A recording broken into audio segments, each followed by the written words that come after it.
This is the most anticlimactic thing I've seen in any video game, period.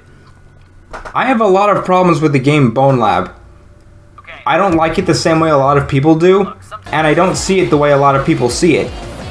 I feel like the game doesn't live up to the expectations of the first game whatsoever. That being said, I think we can all agree that the final segment of the Avatar levels was underwhelming. So you turn into this character, your mirrored self turns into this orb, breaks the glass, and flies off. You climb all the way to the top of this level, switching into a different character every few seconds. Then you come face to face with the orb. How would you go about eliminating this threat? Would you try grabbing onto it and pulling it apart?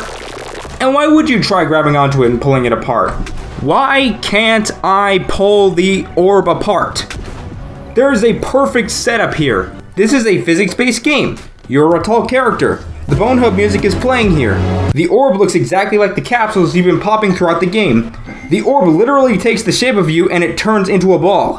When you come face to face with the thing, it tries to run away. The orb has paper airplane things surrounding it, and there are barely any weapons given to you throughout the level. It was a perfect setup to rip open the ball in this climactic finale. I can see it now. You climb up to the tippy top. The music stops playing. You grab onto the ball. You can feel the ball struggling as you try to pull it apart. It tries to take control of you by constantly cycling through your avatars while you hold on to it. You can hear the orb crying out in pain as you persist with hanging on to it. Then, the orb either stretches intensely or it breaks open crack by crack as it finally gives up the last avatar, finally ending the level with that serene feeling of satisfaction as the level fades to black. What do we get instead?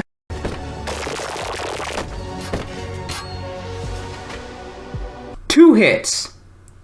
2 fucking hits. You went through all that effort just for the thing to essentially pop like a bubble. I'm sorry, but the way this thing formed made it seem like the object was solid on the inside, not hollow. And why would I assume that shooting slashing a giant pile of void goop would work? This thing also shows no visual indication of damage when you attack it.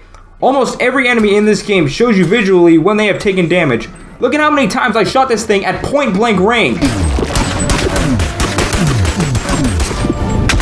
Nothing. So naturally, I'd assume that the devs wanted us to pull this thing apart. The only 2 weapons given to you in this level are a sword and a shield sitting in the middle of the tower.